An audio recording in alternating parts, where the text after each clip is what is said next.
Assalamualaikum warahmatullahi wabarakatuh. Puji syukur kehadirat Allah Subhanahu wa taala yang telah memberikan kita rahmat dan karunia-Nya sehingga kita bisa bersama di sini dalam rangka diseminasi atau penyebaran pemahaman tentang budaya positif, di mana adalah tugas kami dari pendidikan guru penggerak sebagai tugas untuk melengkapi sebuah melengkapi tugas proses dalam pendidikan guru penggerak. Kemudian salawat beriring salam tak lupa kita aturkan pada junjungan kita Nabi besar Muhammad SAW yang telah membawa kita dari alam yang tidak berilmu pengetahuan ke alam yang berilmu pengetahuan seperti sekarang ini.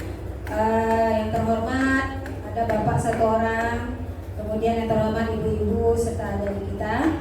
Mudah-mudahan pada acara diseminasi ini kita mendapatkan ilmu dan bisa menerapkannya di kelas atau di sekolah kita. Di mana tema dalam diseminasi ini adalah tentang penyebaran pemahaman dan penerapan pengalaman, yaitu tentang budaya positif. Nah, budaya positif sebenarnya dari dulu sudah kita lakukan, sudah kita terapkan di sekolah kita, dan kadang sudah jadi pembiasaan oleh anak-anak kita. Contoh, kita guru selalu bersalaman di gerbang sekolah. Itu sudah budaya positif yang sudah jadi pembiasaan di sekolah kita.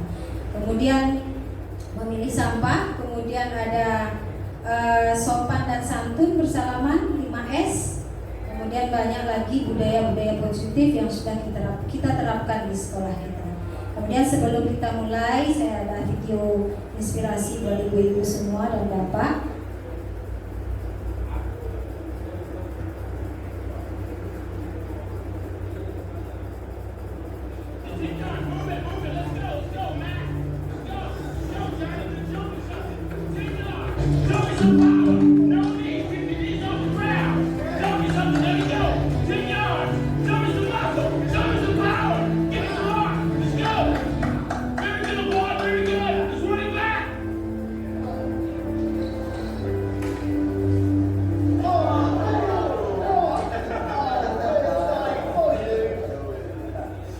So, Coach, how strong is Westview this year?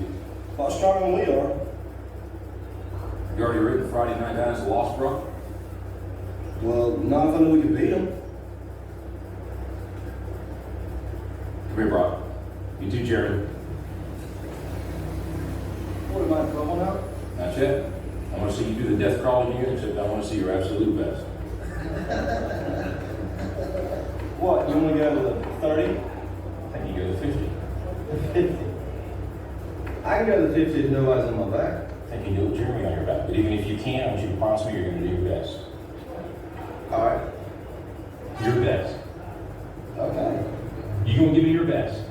I'm going to give you my best. All right, one more thing. I want you to do a blindfold. Why? I want you to give him up at a certain point when you feel further. Get down. Jeremy, get on his back. Good tight hold, Jeremy. All right. Let's go, Brock.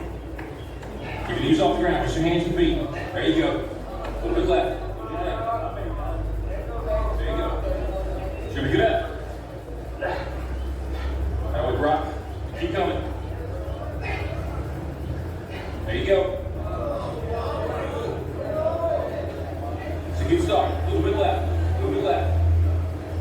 There you go, Brock. Good strength.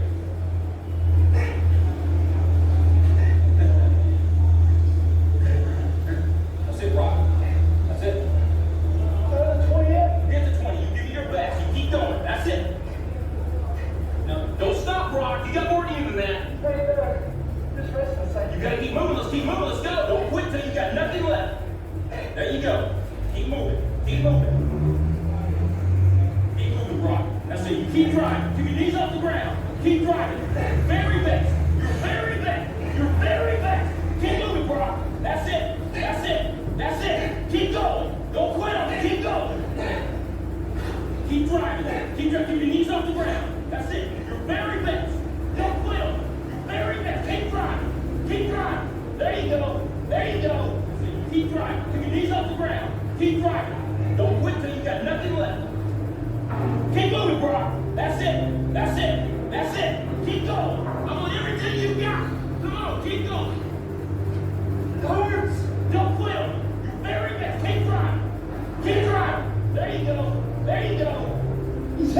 I know. Listen, I'm playing on the street. You negotiate with your buddies and find more sleep, but don't you give up on me, Brock. You keep going, you hear me? You keep going. You do good. You keep going. You not quit on me. You keep going. I know, Eric. You keep going. You keep going. It's all hard from here. 30 more steps. You keep going, Brock. Come on. Keep going. And let it burn. It's all hard. You keep going, Brock. Come on. Come on. Keep going. You push me. You're back. You're back. No, stop. Keep going. It's not too hard. You keep going. Come on, Brock. Give me more. Give me more. Keep going. 20 more steps. 20 more. Keep going, Brock. Give me your back. Don't quit. No. Keep going. Keep going. Keep going. Don't quit.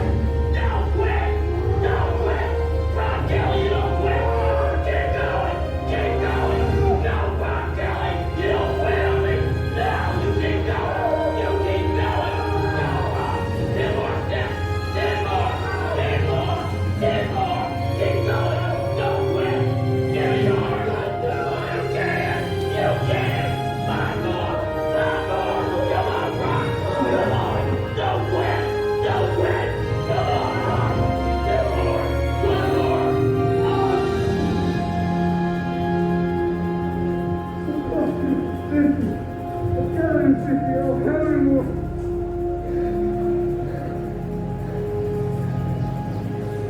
Good, Brock.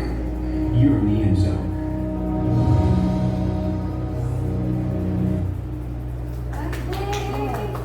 Luar biasa.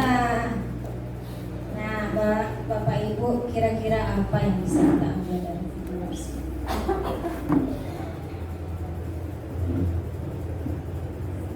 Silakan. Apa ya? Silakan Bu Siska. Luar biasa. Terima kasih Bu Lilia, videonya sangat menyentuh ini, agak terharu. Di sini terlihat dalam video itu motivasi dari seorang pelatihnya yang mana dia tidak punya kemampuan awalnya tapi dia bisa gitu. Jadi itu mungkin bisa menjadikan penyemangat untuk kita sebagai guru ke siswa kita. Terima kasih. Ada lagi Ibu dan Bapak? Ya silakan Bu Eka. Kita tuh tergantung pikiran kita. Kalau kita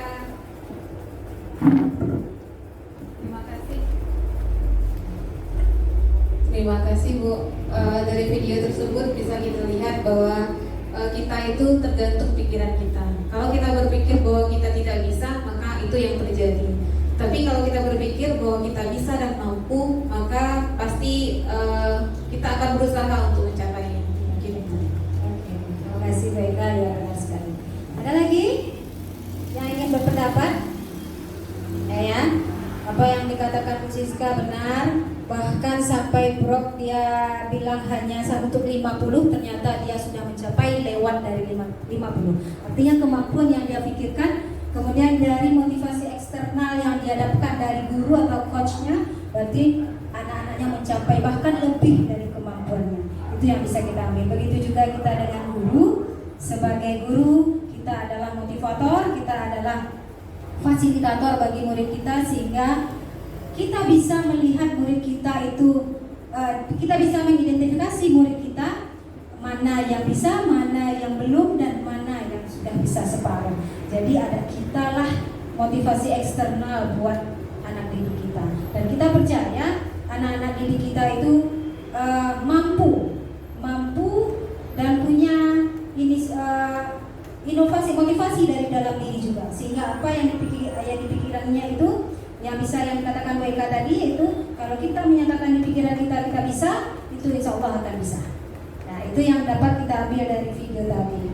Nah, sekarang kita lanjutkan ke materi kita. Mudah-mudahan video tadi bisa menjadi inspirasi buat kita untuk mendidik anak-anak bangsa yang akan menjadi pemimpin bangsa nantinya.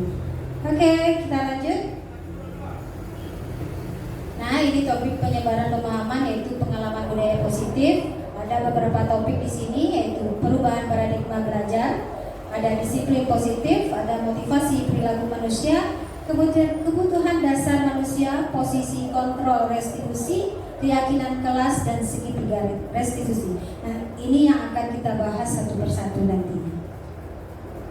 Yang pertama yaitu perubahan paradigma belajar. Nah, kita ada aktivitas ibu dan bapak berpasangan ini ya. Nah, genggamlah misalnya ibu dan ibu Lira, ibu Sika, kemudian salah satu menggenggam tangan, menggenggam seolah-olah yang digenggaman ini adalah hal yang terpenting dalam hidup ibu atau bapak. Jadi yang nantinya yang akan ibu pertahankan, kemudian yang paling berharga. Bagaimana kita membuat yang berharga ini tetap pada kita? Nah, kita bisa cobakan. Kemudian yang satunya mencoba membuka genggaman tersebut. Nah, kita coba lihat apa yang akan terjadi. Coba bisa ibu praktekkan. Berpasangan tentunya, tak mungkin satu orang. Nah, yang satu menggenggam. Nolongin ya. Oke, ya ibu-ibu saja lah. Karena bapak satu orang cuma. Oke, satu orang menggenggam, yang satu orang mencoba membuka genggaman yang paling berharga dalam genggaman itu. Nah, apakah bisa dibuka atau tidak, kita lihat saja. Oke, ayo. Ada yang bisa membuka? Buka dengan berbagai cara. Bukalah dengan berbagai cara dan segala usaha. Apa yang akan terjadi? Ayo. Wah, ada yang bisa membuka? Ada yang bisa membuka? Tidak ada. Oke, tepuk tangan. Nah, kira-kira ibu-ibu dan bapak, apakah bisa dibuka? Tidak. Nah, kemudian kenapa bisa tidak terbuka? Ada yang mau menjawab? Ada yang mau menjawab? Kenapa Ibu Lira tidak bisa membuka tangannya Bu Siska? Sangat kuat. Pertahanannya kuat karena Bu Siska mempertahankan hal yang paling berharga di tangannya. Kemudian ada lagi Ibu Ayah. Tergantung kekuatannya. Kemudian apakah Ibu Lira bisa mengontrol apa yang sudah dipertahankan Ibu Siska? Apakah Bu Lira bisa dengan kontrolan Bu Lira, apakah bisa membuka tangan Bu Siska? Kemauan Bu Siska nggak ada untuk buka. Kemauan Bu Siska tidak ada untuk membuka. Dia kan udah dirayu, dia mau kayak Bu Eka. Dengan berbagai cara, Bu Eka juga tidak bisa dibuka. Dirayu sudah. Kan mereka nggak mau. Disuap sudah. Dipaksa sudah. Dipaksa sudah. Apa sudah dipaksa? Dengan menarik tangan artinya kan dipaksa. Iya, berarti orang yang menggenggam kita tidak bisa kontrol.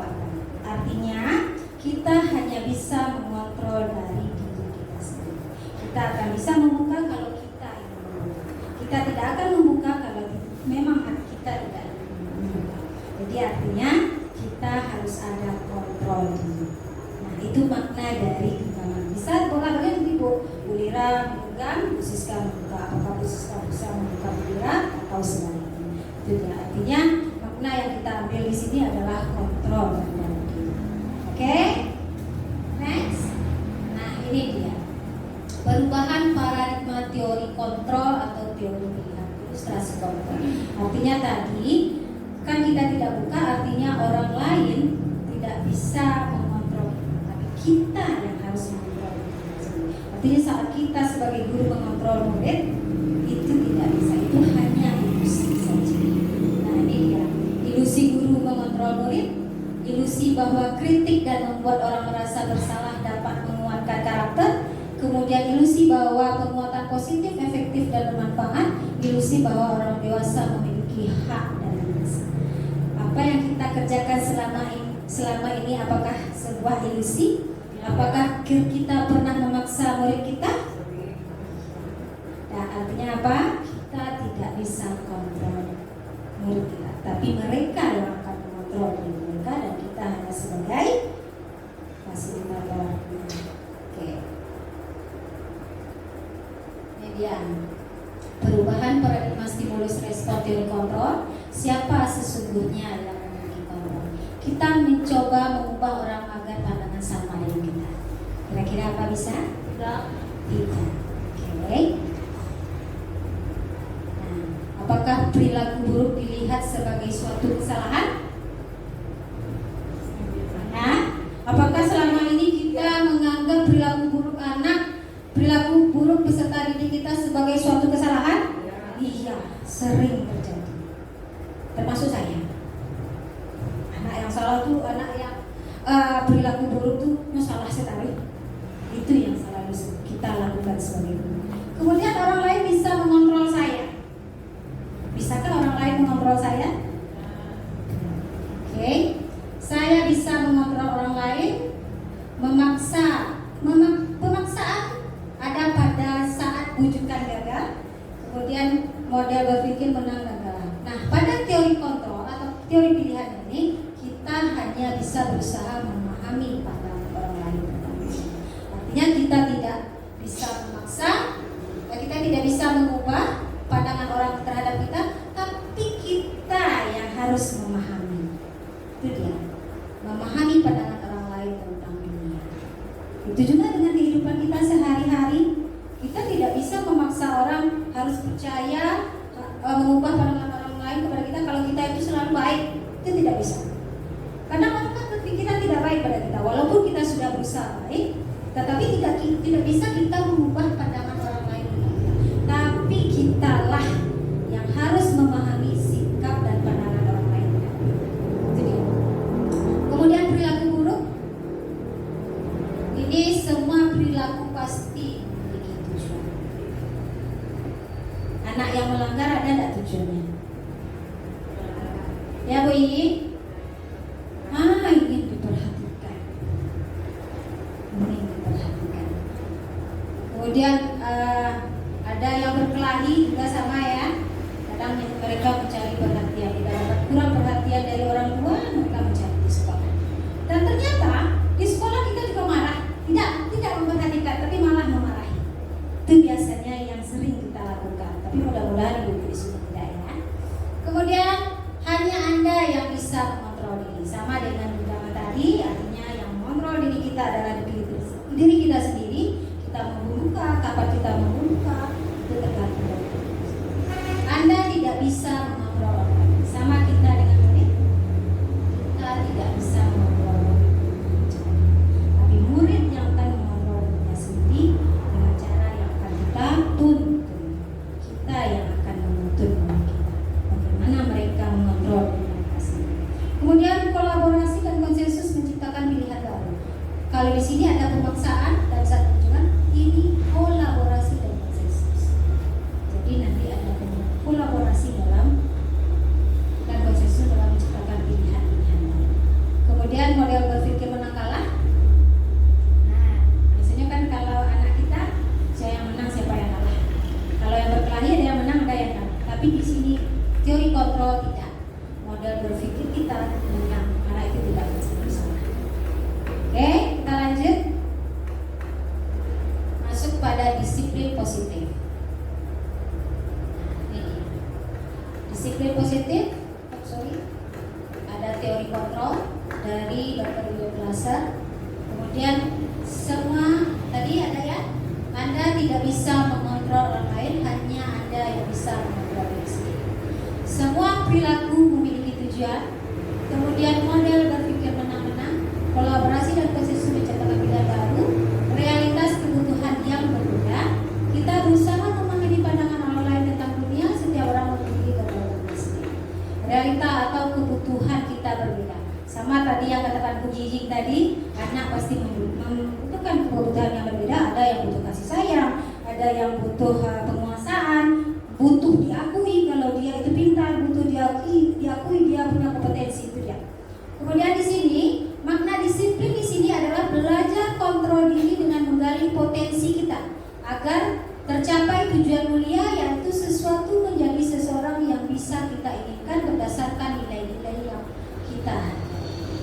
Kemudian pada semua perilaku tujuan ada teori motivasi namanya, yaitu menghindari hukuman, mendapatkan imbalan. Itu dinamakan motivasi ekstrinsi.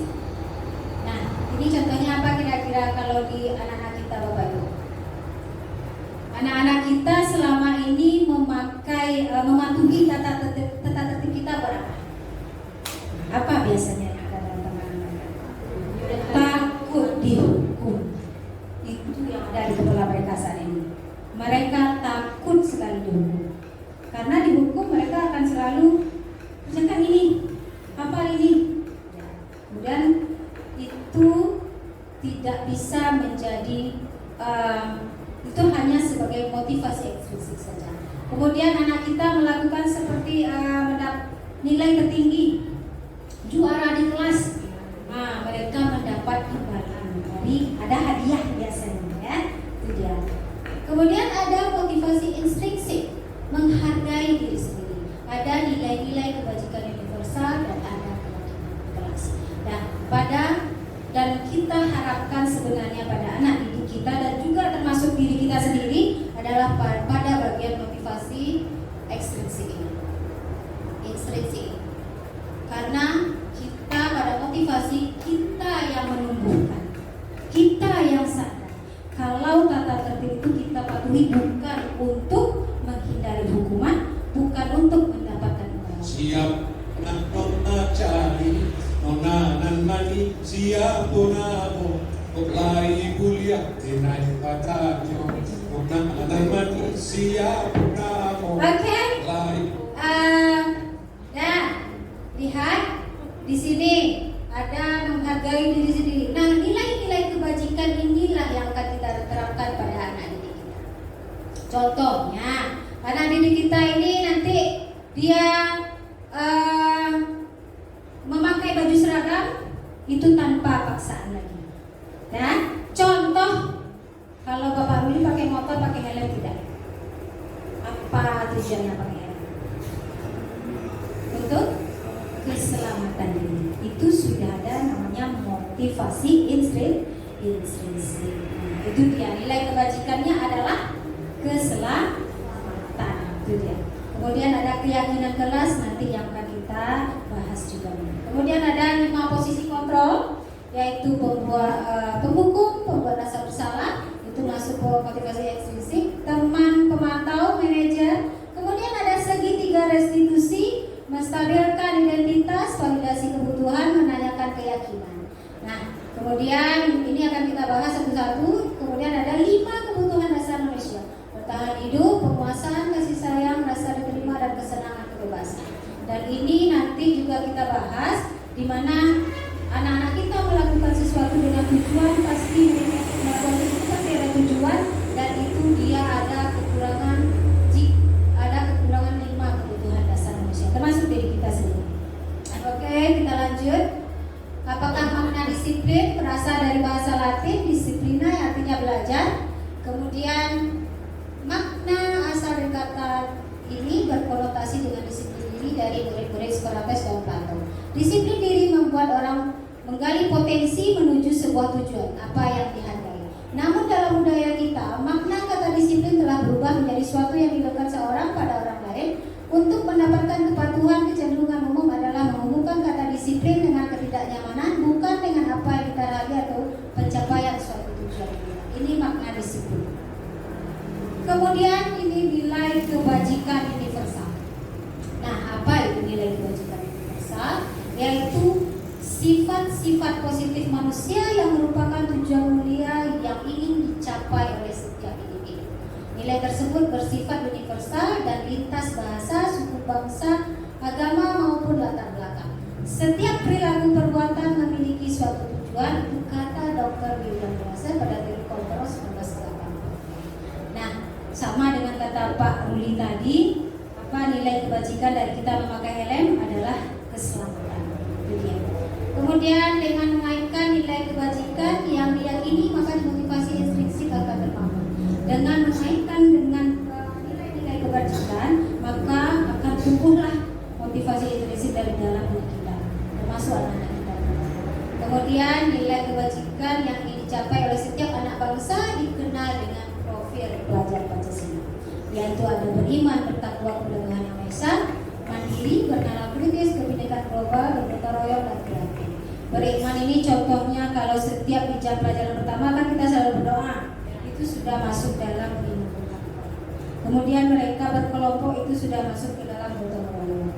Kebinekaan global mereka sudah mulai mencintai budaya daerah. Kalau kita di sini pakai tikulun, yang perempuannya, yang laki-lakinya memakai sarung atau peci. Itu sudah kita terapkan sebagai kebiasaan di sekolah kita.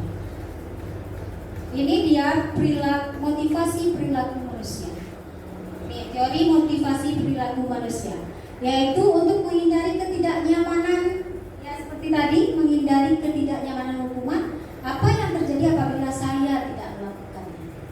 Itu termasuk motivasi eksternal. Dan untuk mendapatkan imbalan dari orang lain, institusi, apa yang saya dapat ambil, saya melakukannya. Itu masuk motivasi eksternal seperti yang kita bahas tadi. Kemudian yang ketiga, untuk menghargai diri sendiri. Saya akan menjadi orang seperti apa bila saya melakukan.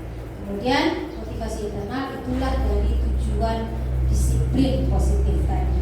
Berarti kalau anak-anak kita, kalau kita datang ke sekolah sebagai guru ini, kita datang ke sekolah masih tujuan tidak terlambat ke sekolah. Contohnya dulu tidak terlambat ke sekolah, kita masuk jam 7. Kita bergegas masuk ke sekolah, takut terlambat karena takut dimarahi kepala sekolah misalnya. Itu masih pada motivasi eksternal. Tapi jika kita sudah menghargai diri kita sendiri untuk disiplin dan tidak terlambat, itu sudah termasuk dalam motivasi internal. Oke. Nah, ini menurut Ki Hajar Dewantara, merdeka itu artinya tidak hanya terlepas dari perintah, akan tetapi juga cakap membuat perintah diri sendiri. Artinya kita tidak hanya memerintah orang lain, tapi kita juga harus memerintah diri kita sendiri. Dan lanjut, ini dihukum oleh penghargaan. Bahwa penghargaan berlaku sama dengan hukum dalam arti meminta atau membujuk seseorang melakukan sesuatu untuk memenuhi suatu tujuan tertentu dari orang yang meminta atau membujuk. Dorongannya eksternal dan ada faktor ketergantungan beberapa dampak yang berbeda. Alvin 19. Ini dihukum oleh penghargaan. Kemudian ada pengaruh jangka pendek dan jangka panjang. Ada penghargaan menghukum, penghargaan mengurangi ketepatan, penghargaan tidak efektif, penghargaan merusak hubungan. Nah, ini dia. Dihukum oleh penghargaan akan menurunkan kualitas. Nah, kalau kita terlambat, kita dihukum. Apakah kita malas lagi masuk sekolah? Kita hanya terpaksa karena mengajar guru saja. Begitu juga dengan murid kita. Dia datang ke sekolah untuk belajar, karena dia terlambat kan kita sering hukum itu. Kita sering hukum, nanti lama-lama dia hanya keterpaksaan saja ke sekolah. Itu akan membuat jangka panjangnya, jangka pendeknya terganggu dan akan menurunkan kualitas dari peserta didik itu sendiri. Kita jadi malas menambah ilmu kalau kita sebagai guru, dan begitu juga dengan murid kita di kelasnya. Penghargaan mematikan kreativitas. Kalau juara anak dia apa? Dia penghargaan. Misalnya buku, misalnya pena. Jadi hanya anak itu tidak menumbuhkan kreativitasnya, tetapi mereka hanya melakukan, oh ini pertanyaan ibunya, saya harus benar di sini. Kemudian dia hanya mengharapkan imbalan. Kemudian dia hafal, malah ibu besok asesmen dengan sumatif 1 katanya. Nah, dihafalnya dengan keterpaksaan. Kemudian agar dia ingin mendapatkan hadiah dari kalau dia nilainya tinggi misalnya. Tetapi cuman kreativitas dan pengembangan materi anak itu tidak akan terjadi. Tapi kalau dia motivasinya eksternal, internalnya dari dalam dirinya mengatakan, saya belajar untuk menuntut ilmu, saya belajar karena itu adalah jihad, saya belajar untuk mendapatkan untuk menghargai diri saya sendiri, itu sudah masuk pada motivasi internal, sehingga kreativitas anak kita itu akan meningkat. Kira-kira Bu Ira menyuruh membuat sebuah bunga misalnya. Nah, karena dia menghargai diri dia sendiri, kemudian dia ada motivasi intrinsik karena dia suka menggambar bunga, dia buat kreativitas berupa taman. Padahal Bu Ira hanya menyuruhnya untuk satu bunga, satu jenis bunga. Ternyata karena belajarnya ada motivasi intrinsik, dia membuat sebuah taman. Itu adalah kreativitas yang ditumbuhkan jika kita ada dari motivasi atau penghargaan intrinsik manusia. Itu kira-kira. Kalau hukuman jangka pendeknya ada, jangka panjangnya nanti dia akan lama-lama melakukan sesuatu pasti takut saja karena dihukum, atau karena mereka melakukan ikhlas melakukan sesuatu karena hanya ingin penghargaan saja. Tapi kita sebagai guru mengharapkan menimbulkan motivasi intrinsik kita terhadap anak. Jadi anak itu belajar bukan karena takut, bukan karena ingin mendapat imbalan, tapi karena menghargai dirinya sendiri untuk mendapatkan ilmu dan pahala yang lebih baik. Ini dia. Bentuk program kebajikan dalam memberikan apresiasi atau pengakuan perlu diingat ada beberapa hal. Pengakuan secara khusus, memberikan pengakuan secara pribadi, memberikan pengakuan kepada semua murid bergantian, memberikan pengakuan secara konsisten, kemudian fokus pada proses. Ini cara apresiasi kita terhadap murid. Ya, berikan secara khusus. Kan sekarang masih ada juara ranking di kelas. Nah, itu kan masih ada. Itu jadi anak-anak kalau dilihat sekarang kalau di kelas, khususnya kelas saya, orang tua selalu menanyakan ranking. Kemudian saya bilang tidak ada ranking lagi. Kenapa? Karena sebenarnya dari kurikulum 2013 sudah ada. Cuman karena anak-anak itu butuh pengakuan.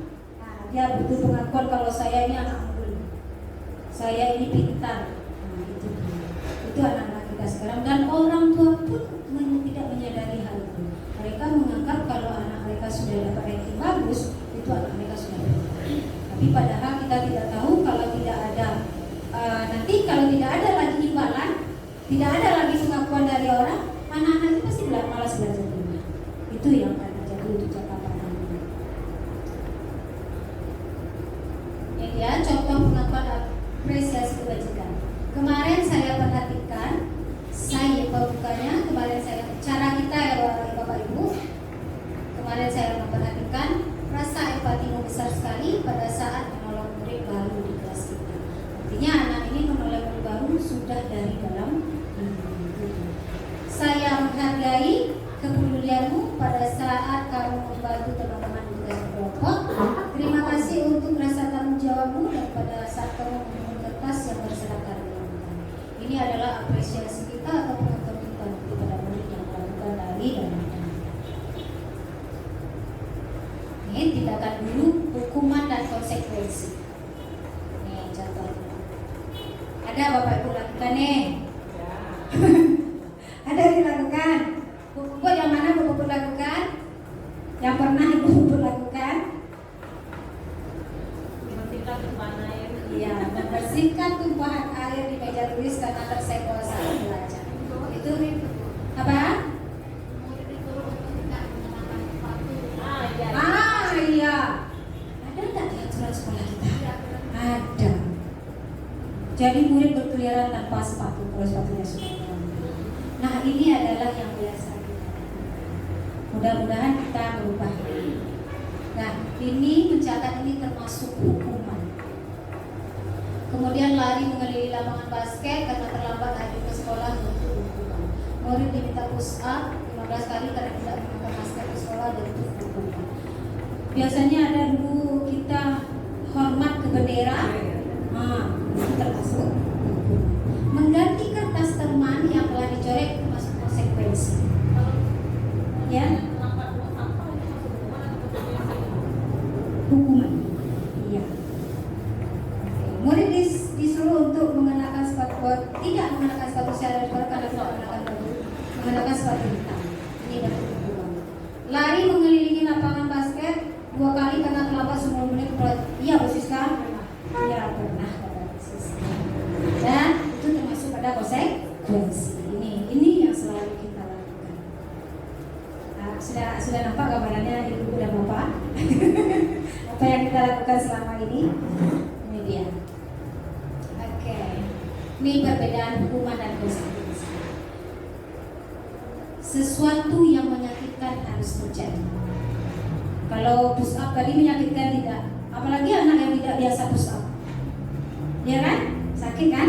Kita saja yang tidak biasa push up disuruh push up karena melakukan kesalahan pasti sakit. Nah Sesuatu yang harus terjadi itu konsekuensi. Membuat anak sakit fisik maupun hati untuk jangka waktu lama, itu termasuk hukuman. Kemudian membuat anak merasa tidak nyaman dalam jangka waktu yang pendek, itu konsekuensi. Kemudian anak membenci kedisiplinan. Kemudian anak hargai disiplin. Itu bedanya antara hukuman dan konsekuensi. Kemudian adanya paksaan pada hukuman. Kemudian pada konsekuensi stimulus dan tanggapan. Kemudian mendorong anak menyakiti diri sendiri, mendorong anak agar mudah menyesuaikan diri sendiri. Kemudian konsep diri yang buruk, konsep diri yang baik. Ini perbedaannya antara hukuman dan konsekuensi. Anak belajar untuk menyembunyikan kesalahan, anak belajar untuk mematuhi peraturan, marah, rasa bersalah, dipermalukan, merasa tidak dihargai, kehilangan hak, dibuat tidak nyaman, diasingkan untuk sementara. Time out. Apa ini contohnya kira-kira Ibu? Kehilangan hak, tidak nyaman, diasingkan untuk sementara. Time out. Apa contohnya yang sudah pernah kita lakukan? Skor sini ya. Ya, skor sini. Mudah-mudahan kita tidak melakukan. Oke. Kemudian ini ada marah, rasa bersalah, dipermalukan, merasa tidak dihargai. Biasanya ini ada dilakukan kalau di lapangan, kalau ya di depan teman-teman. Itu biasanya yang terjadi. Mudah-mudahan tidak ada yang di sini yang melakukannya ya. Nah, ada pertanyaan yang Bapak Ibu siang slide sebelumnya ini, kalau ada pertanyaan Bu Yuniati silakan. Terima kasih Bu. Ya. Tentang hukuman bagi anak yang membuka sepatu tadi. Oke.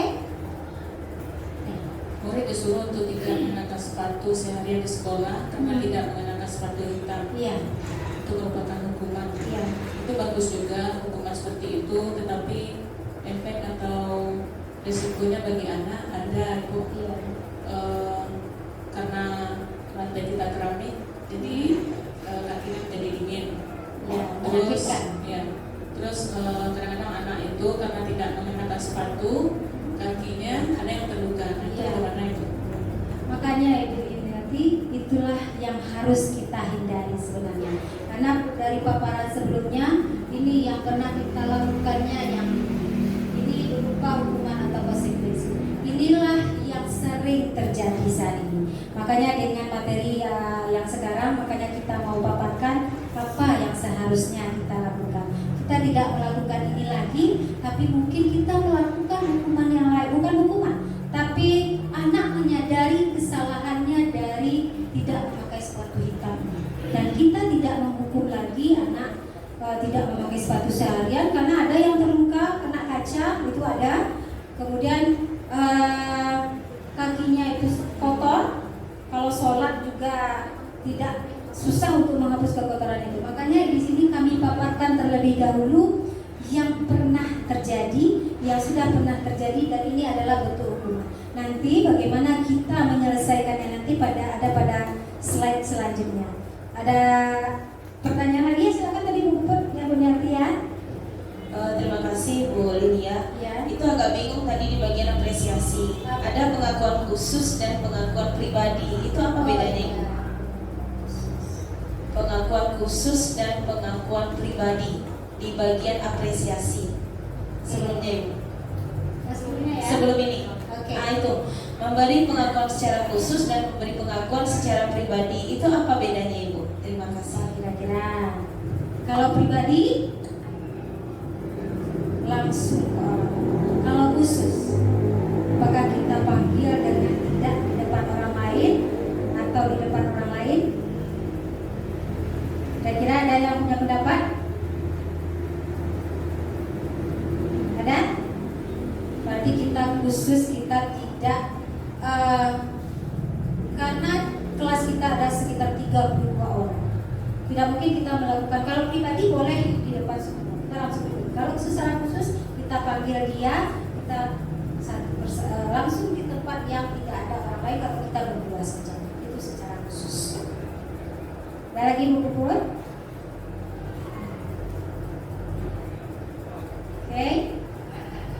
Memberi pengakuan kepada semua murid berarti bisa di satu kelas ganti-gantian kepada murid. Kemudian memberikan secara konsisten. Kalau konsisten itu terus menerus. Tidak hanya waktu kepala sekolah supervisi saja. Nah, ya itu biasanya kan ada dalam penilaian supervisi atau PKG kan ada tuh. Kalau ada kepala sekolah kan ngapus, pintar ada yang. Tapi setelah itu, tapi biasanya guru-guru di SMP 2 ini jarang mas. Tidak ada. Biasanya selalu kadang di jalan pun anak mau sapa, wih jangan naik bola ini syarat. Biasanya begitu. Dan fokus pada proses. Ya, prosesnya selalu konsisten. Oke? Lanjut? Ya, Wi.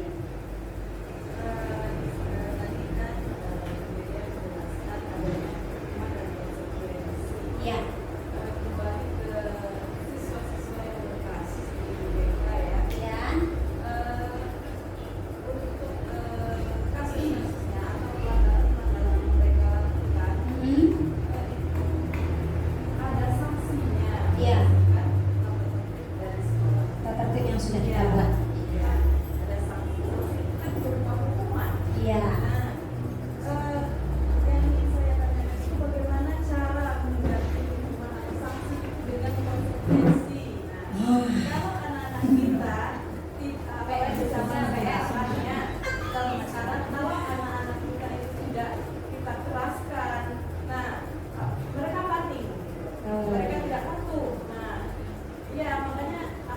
Harus keras ya. Ada hukuman. Nah, bagaimana kita menggantikan yang namanya hukuman itu dengan suatu konsekuensi supaya anak-anak kita patuh.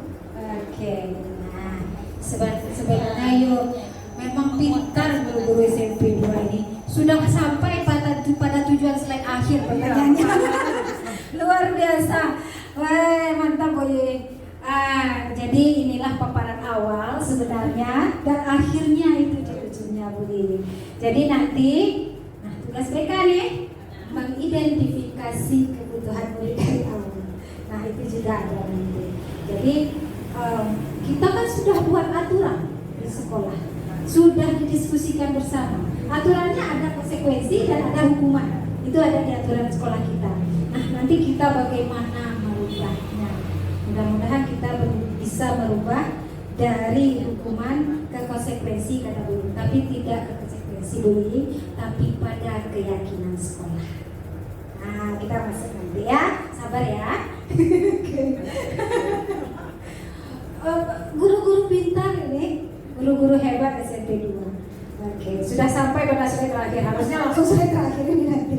Oke, pertanyaannya sudah sampai ke ujung slide terakhir. Oke. Nah ini lanjut ya, kebutuhan dasar manusia. Ya. Kita murid punya 5 kebutuhan dasar. Yang pertama adalah survival, pertahanan hidup, seperti makan, kebutuhan untuk perut, kebutuhan uang, itu dia. Untuk kebutuhan bertahan hidup, itu dia yang bertahan hidup itu ya. Kemudian rasa kasih ini termasuk fisik, kebutuhan fisik. Kemudian kasih sayang dan rasa diterima itu adalah cinta kasih dan rasa diterima. Bagaimana dia diterima di dalam kelasnya, bagaimana tidak ada orang yang membuli, dia diterima oleh teman-temannya, dia diterima oleh gurunya gitu. Kemudian ada penguasaan, ada kesenangan, ada freedom, kebebasan. Bukan berarti kebebasannya terserah dia saja ya. Oke, kita lihat. Kita juga butuh ini, Bapak Ibu. Guru juga butuh. Kalau sudah lengkap ini yang ada pada kita bahagia semua ini. Tidak ada masalah hidup. Kalau sudah terpenuhi kelima-limanya. Ini dia. Nah, kita lanjut. Ini dia. Bersifat fisiologis, kesehatan, rumah, makanan, merasa aman, dan kebutuhan biologis. Itu dia. Ini yang kebutuhan utama itu. Kemudian kebutuhan merasa diterima, terhubung dengan orang lain, teman, keluarga, kelompok yang terhubung dengan kita sebagai guru. Kita bisa menerima murid dalam kondisi apapun dan memiliki ikatan emosional satu dengan yang lainnya. Itu dia. Kalau lahadu murid yang cari perhatian, bu, itu tandanya kekurangan kasih sayang atau merasa diterima. Kalau sudah ada murid yang pancian istilah apa? Itulah ada masalah yang kurang dalam diri. Oke, lanjut kebutuhan akan kebebasan. Bebas bukan berarti seenaknya, tetapi kebebasan di sini adalah membuat pilihan. Memberikan kebebasan bukan berarti memberikan, tetap memberikan kesempatan memilih dan mencoba hal baru. Contoh, kalau murid kita, kalau sekarang kan zaman teknologi. Nah, zaman teknologi tidak bisa kita pisahkan lagi dari kita sendiri pun butuh. Nah, saat anak-anak memilih menggunakan teknologi, diberikan kebebasan bukan berarti kita membebaskan seenaknya saja, tapi masih tetap terkontrol. Kemudian bebas memilih, Bu. Contoh, kalau pelajaran bahasa Inggris, misalnya ini bahasa Inggris, materi greeting card misalnya, Bu, wah pandai membuat ucapan selamat dari kanvas. Apakah boleh kita bebaskan dia memilih tugas seperti itu, membuat greeting card dari kanvas? Boleh. Itu termasuk mereka bebas memilih apa yang mereka bisa, apa yang mereka minati, apa yang mereka nyaman. Bu, Pak Santi yang melukis, Bu. Bisa pakai kertas dengan berupa lukisan tulisan bagus, Bu? Boleh. Itu artinya mereka bebas memilih dan menentukan hal-hal baru sesuai dengan. Oke, kebutuhan dan kesenangan. Kebutuhan senang berada di kelas, kegiatan apapun kelas disenangi, mereka memilih konsentrasi tinggi saat mengerjakan tugas mereka.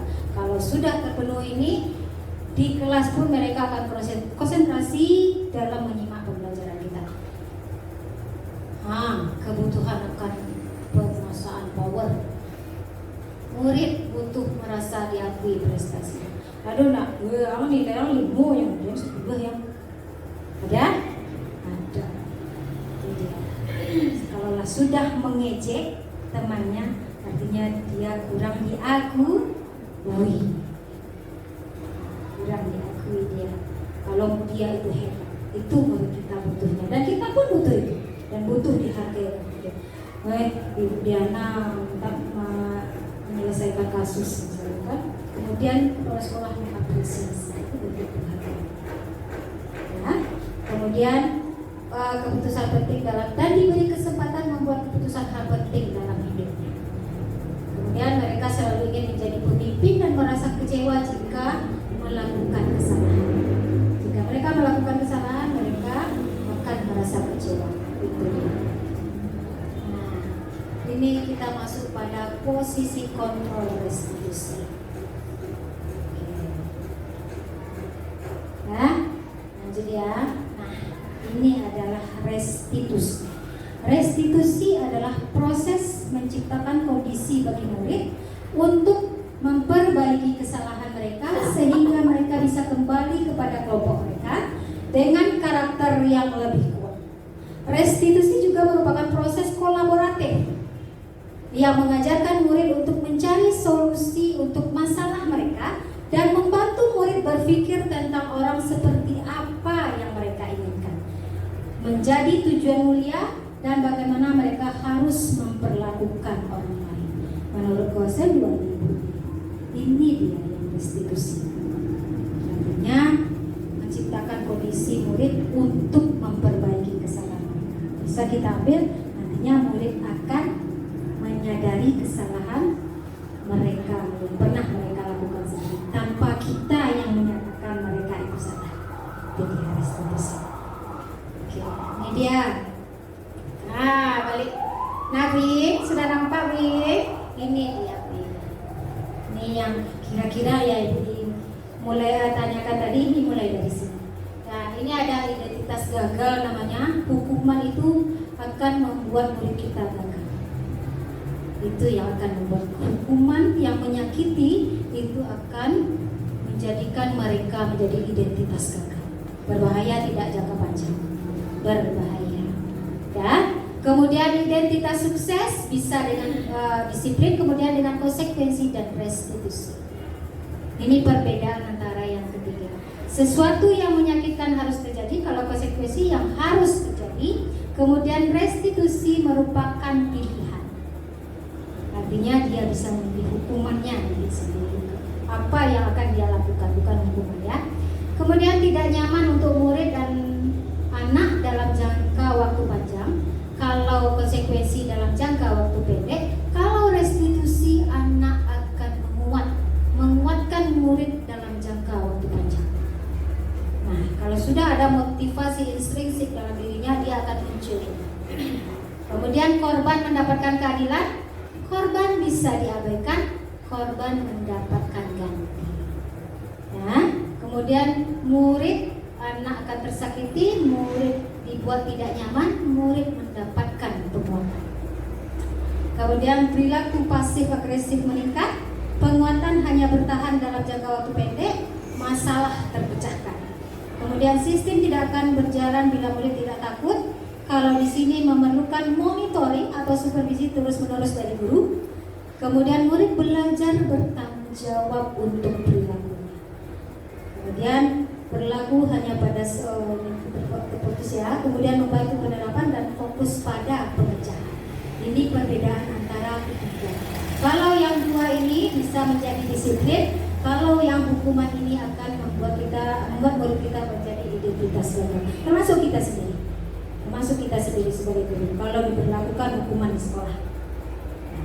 Oke? Nampak ya Bu Iin ya? Nah, ini 9 ciri-ciri restitusi. Bukan menembus kesalahan, namun belajar dari kesalahan.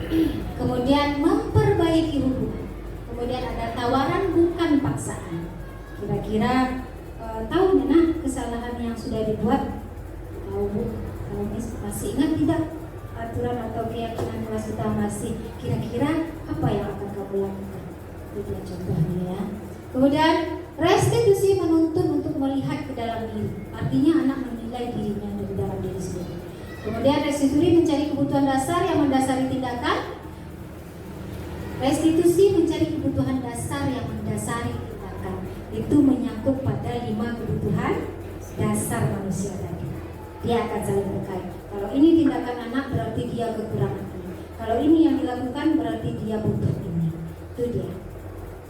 Kemudian restitusi diri adalah cara yang paling baik. Restitusi fokus pada karakter, bukan pada tindakan. Kemudian restitusi fokus pada solusi. Kemudian restitusi mengembalikan murid yang berbuat salah pada kelompoknya. Jadi walaupun dia berbuat salah, tapi bila masuk kelompoknya dia tidak akan, dia masih tetap normal dan tidak merasa terasing. Itu yang akan 9 ciri dari restitusi. Nah, kita masuk pada 5 posisi kontrol restitusi. Nah, ada 5 ya. Penghukum, membuat orang merasa bersalah, teman, pemantau, manajer. Ini motivasinya. Kemudian kalau penghukum membuat orang merasa bersalah, itu akan ada kontrol dari luar, itu akan menjadikan identitas gagal pada murid kita. Kemudian kalau untuk identitas berhasil atau sukses, itu berupa teman atau pemantau. Kemudian pada identitas berhasil menghargai diri sendiri, itu pada posisi kontrol manager. Nah, ini contohnya guru berbuat misalnya menghardik, menunjuk-nunjuk, menyakiti atau menyindir, itu termasuk penghukum. Ini yang menghukum. Biar mengulangi kesalahan, biarkan saja, nanti jangan marah-marah lagi, murid berkata. Ini dampaknya ke murid. Kemudian ini kaitannya dengan dunia berkualitas, murid meletakkan guru di luar dunia berkualitas. Kemudian hasil memberontak, menyalahkan orang lain dan berbohong. Apakah ini sering terjadi? Iya. Kalau kita melakukan hukuman, itu dia. Guru kata kalau kamu tidak melakukan, awas ya, rasakan. Ini tidak pernah di sekolah kita ya, dan tidak ada. Dan kemudian ini membuat orang merasa bersalah. Berceramah mengatakan seharusnya ibu kecewa. Deh, tekanan mulai awak mencari untuk orang sekolah. Karena akan muncul perasaan bersalah pada kita. Ini dia contohnya. Kamu seharusnya sudah tahu ibu lelah, mengatakan ibu stres. Jadi murid itu merasa bersalah pada kita. Itu adalah menghukum dengan membuatnya merasa bersalah. Dan kemudian hasilnya dia akan menyembunyikan menyembunyikan, menyangkal dan berbohong. Itu efeknya. Kemudian kaitannya dengan dunia berkualitas, murid meletakkan guru di dalam dunia berkualitas. Kemudian murid berkata, maafkan saya. Akhirnya ujungnya, maafkan saya. Kemudian akan ada dampak merasa rendah diri. Kadangnya diam saja. Saat awak belajar dengan dia melakukan kesalahan, kemudian dia diam tanpa aktif lagi. Itu dampaknya. Kemudian identitas sukses itu ada teman dan pemantau. Walaupun ada teman dan pemantau, itu terkadang punya kekurangan juga. Udah ada dampak juga. Membuat alasan-alasan untuk murid, seperti kita berteman, itu biasanya guru-guru muda sering melakukan karena dia menganggap murid adalah temannya. Kalau yang seusia diri kita, ayolah lakukan demi ibu. Masa kamu tidak mau? Ingat tidak, ibu pernah bantu. Pernahkah bapak ibu melakukannya? Pernah tidak? Pernah ya, saya pernah. Karena saya sering melakukan ini. Saya mengambil posisi kontrol sebagai teman karena menganggap mereka sebagai teman. Kemudian efeknya atau hasilnya adalah murid akan ketergantungan. Setiap masalah ada, mereka akan selalu datang pada kita. Mereka akan selalu tergantung pada kita. Mereka akan meminta kita menyelesaikan masalahnya. Itu dia efeknya. Ya. Kemudian murid meletakkan guru sebagai orang yang sangat penting di dunia berkualitas. Kemudian murid berkata, saya pikir bapak ibu teman saya ternyata begitu. Kenapa ini terjadi? Jika kita tidak lagi membantu murid tersebut, nah dia akan kecewa. Selama ini dia tergantung pada kita. Kemudian ada suatu ketika kita tidak bisa lagi membantunya. Kita tidak bisa lagi mentolerirnya. Akhirnya dia akan berkata seperti ini. Saya pikir ibu adalah teman saya, ternyata tidak. Akan menimbulkan kekecewaan. Kemudian dampaknya lemah, tidak mandiri dan tergantung. Kemudian pemantau itu menghitung dan mengukur. Ini sesuai, biasanya pemantau ini akan melihat, kemudian dia akan merujuk pada aturan yang ada. Itu pemantau. Dia akan merujuk, ya bapak kan sudah lihat, ibu kan sudah lihat. Dia datar saja ekspresinya kalau pemantau. Kemudian apa peraturannya? Nah biasanya lihat karena ada aturan yang sesuai dengan itu. Biasanya kan gitu kan? Nah, menyesuaikan diri bila diawasi. Kalau lewat jadi artinya ubah sana. Nah, itu dia memantau. Kemudian murid meletakkan guru sebagai peraturan dan hukum dunia berkualitas. Beberapa banyak bintang yang saya terus peroleh, berapa halaman yang harus saya tulis. Itu dia murid berkata. Kemudian dampaknya menitik beratkan pada sanksi atau hadiah untuk dirinya. Nah, ini efeknya kepada jika kita jadi kontrol, jadi 5 posisi kontrol. Kemudian kalau ini restitusi tadi, kontrol diri, manajer, posisi kontrol manajer. Nah, guru sebagai posisi kontrol manajer ini ialah menghargai diri sendiri, yaitu mengajukan pertanyaan. Misalnya ada kasus tidak mengumpulkan tugas, kita panggil dia berdua. Aku nak buat tugas ibu, karena ibu kan ada rapat, jadi kan dikasih tugas. Kenapa tidak kumpulkan? Nah, itu contohnya ya. Kemudian apa yang kita yakini, apa yang bisa kamu kerjakan untuk memperbaiki kesalahan. Setelah mengajukan pertanyaan, ini biasanya kan murid mengakui kesalahan itu. Bukan aku kan,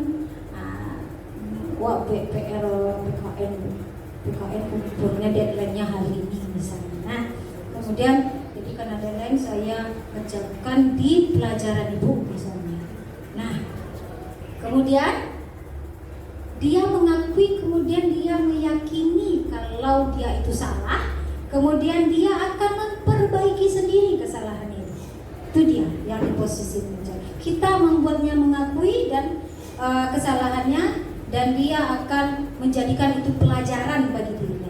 Kemudian hasilnya jika kita melakukan kontrol manajer ini menguatkan pribadi siswa. Dia akan sadar, dia akan tahu apa yang harus dia lakukan. Kemudian murid meletakkan dirinya sebagai individu positif dalam dunia berkualitas. Bagaimana caranya saya memperbaiki keadaan, dan dia akan mencoba mencari solusinya sendiri. Itu dia. Kemudian mengevaluasi diri, bagaimana cara memperbaiki diri. Ini dampaknya pada murid. Akhirnya murid itu mengevaluasi, oh ya saya salah. Kemudian dia memperbaiki diri untuk kedepannya. Akhirnya dia akan menuju nilai-nilai kebajikan universal. Nah, ini dia 5 posisi kontrol. Nah, ini contohnya. Saya kecewa sekali dengan kamu. Ini adalah membuat orang merasa bersalah. Kemudian kamu tidak pernah melakukannya. Ini penghukum. Ayolah lakukan demi Bapak. Ayolah lakukan demi Ibu. Ini termau. Apakah kamu mau mendapatkan stiker bintang hari ini? Ini memantau. Bagaimana kamu bisa menyelesaikan masalah ini? Ini posisi kontrol manager. Ini contohnya ya Bapak Ibu. Kamu selalu yang paling terakhir. Wah, ranking pinci sekali. Sudah menghukum ya sifatnya, dan akan dampaknya murid tidak akan percaya diri lagi. Ini peraturan pemantau konsekuensi dan hadiah. Kalau kamu tidak, saya akan. Ini konsekuensi itu membuat tidak nyaman. Ini kata-katanya. Nilai-nilai manajer, apa yang kamu yakini, bagaimana kamu memperbaiki masalah. Ini murid akan memperbaiki dan kita juga termasuk di dalamnya. Nah, kita masuk bagaimana merubah peraturan sekolah menjadi keyakinan sekolah. Ini dia. Masuk lagi. Panjang ya Bu Iyi. Panjang menjawab pertanyaan Bu Iyi ternyata. Oke, lanjut. Mengapa tidak peraturan saja? Mengapa harus keyakinan kelas atau sekolah? Nah, mengapa kita memiliki peraturan yang harus menggunakan helm bila mengendarai kendaraan roda 2 tadi? Demi keselamatan. Mengapa kita memiliki aturan 3M? Menggunakan masker, mencuci ini zaman pandemi. Mengapa kita memiliki peraturan harus datang tepat waktu pada saat mengikuti pelatihan atau saat dia mengikuti seminar? Ini dia. Untuk mendukung motivasi intrinsik kembali pada nilai keyakinan lebih menggerakkan seseorang dibandingkan mengikuti serangkaian peraturan. Ini. Kenapa kira harus memilih keyakinan sekolah atau keyakinan kelas? Budaya positif. Ada peraturan kelas, ada keyakinan kelas, ada lingkungan positif dan terciptanya budaya positif. Dari peraturan kelas, kemudian kita coba mengubah menjadi keyakinan kelas. Dari keyakinan kelas ini akan tercipta lingkungan positif dan menjadi pembiasaan pada budaya positif. Jadi oleh karenanya, oke, ini kegiatan pendalaman keyakinan kelas. Kita coba membuat dari tabelnya. Ini hormat, kami meyakini bahwa penting menghormati semua orang, barang milik orang lain. Contohnya kalau pada keyakinan kelas bukan pakai tidak ya, meminta izin sebelum memakai benda orang lain. Itu dia. Nah, ini dia. Ada yang mendengar, ada yang melihat. Kemudian bekerja di sini juga kami meyakini bahwa sangat penting mengerjakan segala pekerjaan mengikuti kegiatan yang telah ditugaskan. Misalnya kalau di kelas kita kan kelas rapi. Kalau keyakinannya kelas kelas kita selalu bersih. Kalau kita kan tidak, biasanya di kelas tidak boleh kotor. Nah, dilarang mengambil benda orang lain tanpa izin. Biasanya kalimat negatif yang selalu kita munculkan. Kemudian diterima dan dipergi, kami meyakini bahwa sangat penting merasa diterima pada suatu kelompok.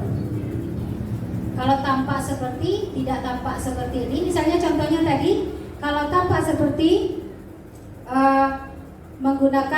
minta izin menggunakan barang teman, kemudian tidak tampak seperti jangan begini ya. Oke, lanjut. Ini dia. Ini tabel Y dan tabel X. Tampak seperti datang tepat waktu, tidak tampak seperti sering datang terlambat, menyapa teman dan guru setiap hari, tidak acuh kepada teman dan guru, mengembalikan barang teman yang telah dipinjam dan mengucapkan terima kasih, tidak mengembalikan barang yang telah dipinjam dan menggunakan sembarangan. Ini yang bekerja, tekun bekerja dan yang menyimak guru, tidak meninggalkan guru dan acuh, menyerahkan tugas tepat waktu, tugas tidak diberikan. Oke. Ini peraturan. Selalu kembalikan buku ke tempatnya. Biasanya kalau di kelas kan ada pojok baca. Nah, ini peraturan yang kita buat. Peraturan adalah biasanya yang dari guru. Apakah kita membuat peraturan bersama dengan murid? Tidak. Itu bedanya peraturan. Peraturan belajar bahasa Inggris hari ini tidak boleh datang terlambat. Harus membawa kamus. Tekan sering tuh. Kemudian tidak mencontek, ya kan? Kemudian jika harus menggunakan dua bahasa Inggris dan bahasa Indonesia. Itu peraturan artinya datangnya dari guru. Nah, kemudian hadir di sekolah 15 menit, dilarang melakukan kekerasan, dilarang menggunakan narkoba bergantian atau menunggu giliran, menggunakan masker, jangan berlari ke kelas atau koridor. Nah, apa kalau kita ubah peraturan ini menjadi keyakinan kelas? Ini dia. Mengembalikan buku ke tempatnya berupa tanggung jawab. Kemudian menghormati orang lain. Kemudian menghormati orang lain dan berkomitmen. Kemudian keselamatan, menghormati orang lain. Kemudian dilarang menggunakan narkoba, berarti keyakinan kelas kita adalah tentang kesehatan. Bergantian atau menunggu giliran, menghormati orang lain dan bersabar. Dan menggunakan masker yaitu kesehatan dan keselamatan. Jangan berlari di kelas atau koridor, keselamatan dan keamanan. Nah, inilah nanti yang merupakan nilai-nilai kebajikan universal. Dari sinilah akan kita bentuk keyakinan kelas. Nah, ini dia prosedur pembentukan keyakinan sekolah. Nah, kata Bu I tadi, peraturan sekolah kan sudah ada ini. Nah, bang, sementara murid kita 800 orang, guru BK hanya 2, wala 1 orang per kelas, ya, wakil kesiswaan 1 orang. Nah, jika peraturan ini kita ubah langsung, rasanya itu tidak mungkin. Tapi mulailah dari diri ibu-ibu dan bapak. Mulai dari kelas kita. Mulai dari kalau guru BK nanti dia tidak masuk kelas ya. Mulai dari saat memproses anak. Kalau dari guru, wali kelas ataupun guru mata pelajaran, mulailah dari kelas yang kita ajar. Buat keyakinan kelas sesuai dengan mata pelajaran kita. Itu dia. Dari kelas kita 27, jika sudah terbentuk 27 keyakinan kelas, itu akan merubah dengan sendirinya dari keyakinan kelas menjadi keyakinan sekolah yang akan disekolahkan. Nah, keyakinan kelas, kalau tadi peraturan dari guru, kalau keyakinan kelas itu datangnya dari siswa atau murid. Mereka tahu apa yang mereka butuhkan dan mereka akan memberikan solusi sendiri dan mengerjakannya sendiri. Itu dia bedanya. Jadi akan muncul nanti motivasi intrinsiknya. Nah, ini dia prosedur. Curang pendapat dan tentang peraturan yang perlu disepakati di kelas atau di sekolah. Kita minta murid kita yang satu kelas itu, kira-kira apa pendapat mereka tentang kelasnya? Bu, wah ingin kelas wah bersih bu. Wah ingin kelas wah. Oh jangan mencatat, jangan guru jangan mencatat saja bu. Ada. Jangan catat meringkas-meringkasin. Ada. Kemudian setelah curah pendapat, ibu-ibu atau bapak boleh menulis di papan tulis atau boleh pakai kertas, itu diserahkan pada teknisnya bagaimana. Yang jelas kita mencatat semua masukan murid, kita mencatat semua pendapat murid dan kita hargai mereka. Itu dia. Kemudian mencatat semua masukan, ya seperti tadi mencatat semua masukan dan ditulis di papan tulis atau kertas besar. Kemudian susun keyakinan kelas sesuai prosedur, gantilah kalimat dalam bentuk negatif menjadi kalimat positif. Nah, yang seperti tadi. Tidak apa kira-kira contoh satu peraturan yang sudah dibuat anak. Tidak boleh buang sampah sembarangan. Nah, kira-kira kalimat positifnya apa? Menjaga kebersihan. Itu dia. Nah, susunkan. Kemudian tinjau kembali daftar curah pendapat yang sudah dicatat. Kita tinjau kembali. Kemudian tinjau ulang keyakinan kelas yang telah disusun. Dan setelah keyakinan kemudian ditandatangani bersama. Kemudian keyakinan kelas selanjutnya bisa diletakkan di dinding kelas di tempat yang mudah dilihat oleh semua orang kelas. Itu dia prosedur pembentukannya. Nah, ini contohnya yang sudah pernah kami lakukan di kelas 9B. Kemudian kelas BK juga pernah sudah ada. Di kelas BK juga sudah, di kelas Bu Siska juga sudah ada. Nah, bagaimana nanti dengan Ibu semua? Mudah-mudahan bisa mengikutinya. Nah, ini curah pendapatnya. Kemudian dia dari kertas sticky note, kemudian ditempel, disusun berdasarkan keyakinannya. Misalnya ini kebersihan saja, ini tanggung jawab saja, kemudian disusun, dikelompokkan. Kemudian nanti dibuatlah kalimat positifnya dan ditempel pada kertas. Kemudian ditandatangani, kemudian ditinjau kembali, kemudian ditandatangani dan ditempel. Ini contoh yang sudah pernah kita lakukan. Nah, ada pertanyaan tentang keyakinan kelas dulu? Silakan sebelum masuk segitiga restitusi. Kalau ada pertanyaan yang belum paham, ada? Ini sakit kayaknya. Oke, kalau tidak ada kita lanjut. Oke, ya sakit Bu. Kalau sakit boleh ke UKS. Boleh. Nggak masalah. Nampaknya sudah kerja berat dari kemarin karena ada penilaian ya. Oke, silakan kita lanjut. Nah, ini dia segitiga restitusi. Nah, segitiga restitusi. Nah, ada menstabilkan identitas, memvalidasi kebutuhan, menanyakan keyakinan. Ini cara kita menyelesaikan masalah nantinya. Pada BK itu banyak, karena BK akan menyelesaikan masalah. Apakah BK itu hanya untuk masalah? Tidak sama sekali. Positifnya malah lebih banyak.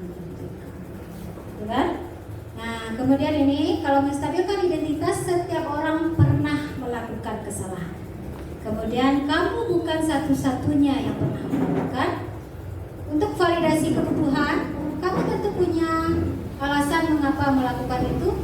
Adakah cara yang lebih efektif untuk mendapatkan apa yang kamu butuhkan? Kemudian nilai-nilai yang sudah kita sepakati. Menanyakan keyakinan ini artinya nilai-nilai yang sudah kita buat tadi, keyakinan kelas kita tadi.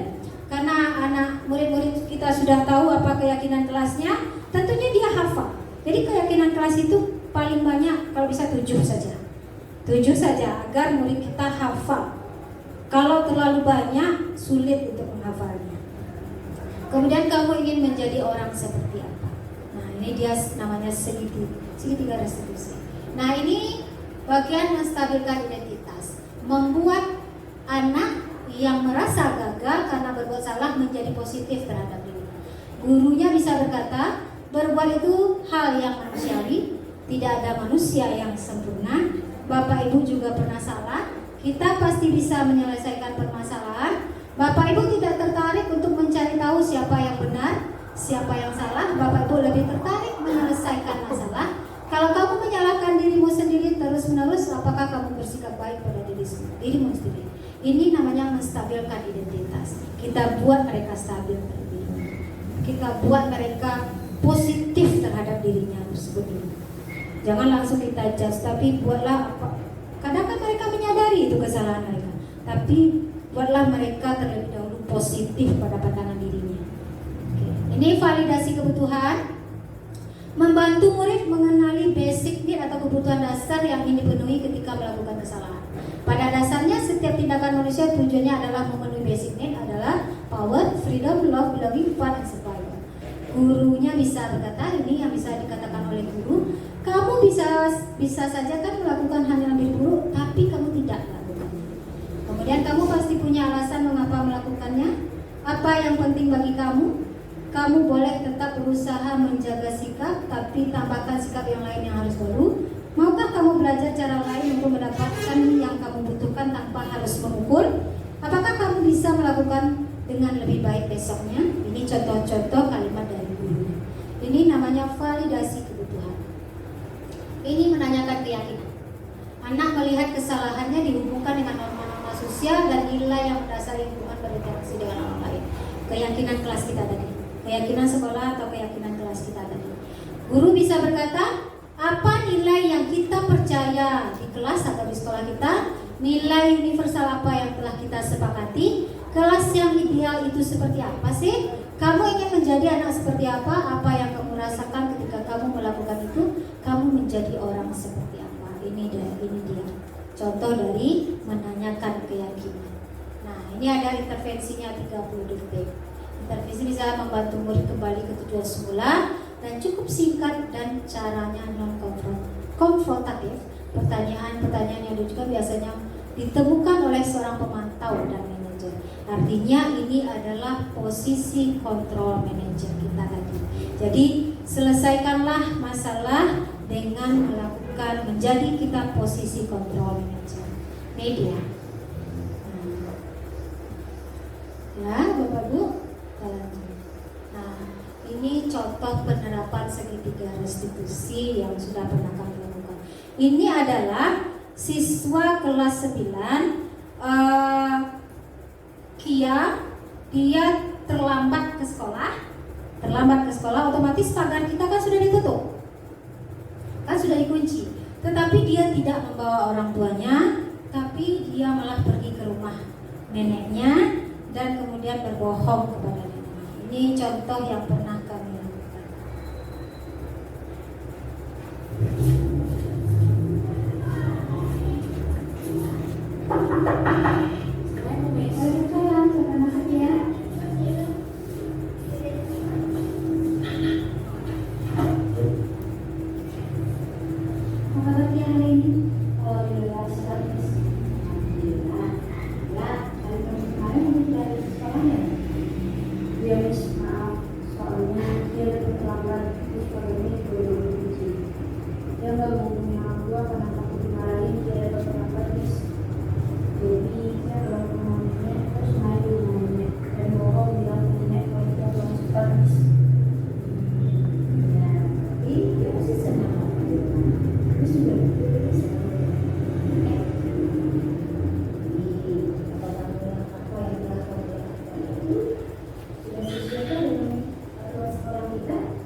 Itu contohnya yang contoh sederhana saja dari tindakan yang mereka lakukan.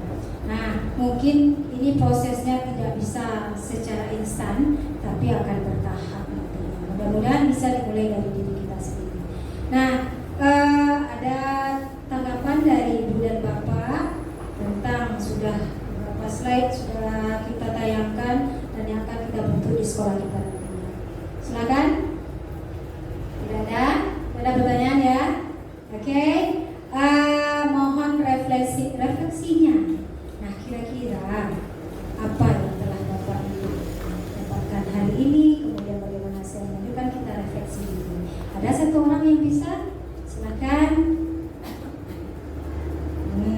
Oke, Bu Eka, silakan Eka. Baiklah Bu Lydia, tadi kita sudah belajar tentang bagaimana cara meningkatkan motivasi motivasi intrinsik dari siswa itu sendiri dan mengetahui kebutuhan dari siswa. Ada 5 macam kebutuhan. Setelah itu juga tentang bagaimana cara menerapkan restitusi kepada anak-anak yang punya masalah. Mungkin itu yang ilmu yang kami dapatkan hari ini. Terima kasih banyak. Terima kasih Bu Eka, ya itu yang Bu Eka telah mendapatkan ilmu dari refleksi kita hari ini. Mudah-mudahan ilmu ini bermanfaat bagi kita dan bisa kita terapkan di sekolah kita. Ada yang lain? Tidak ada? Oke.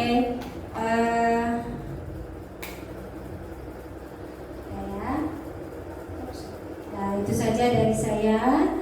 Itu akhir dari diseminasi hari ini. Mudah-mudahan menjadi ilmu yang bermanfaat dan bisa diterapkan di sekolah kita. Saya mohon maaf atas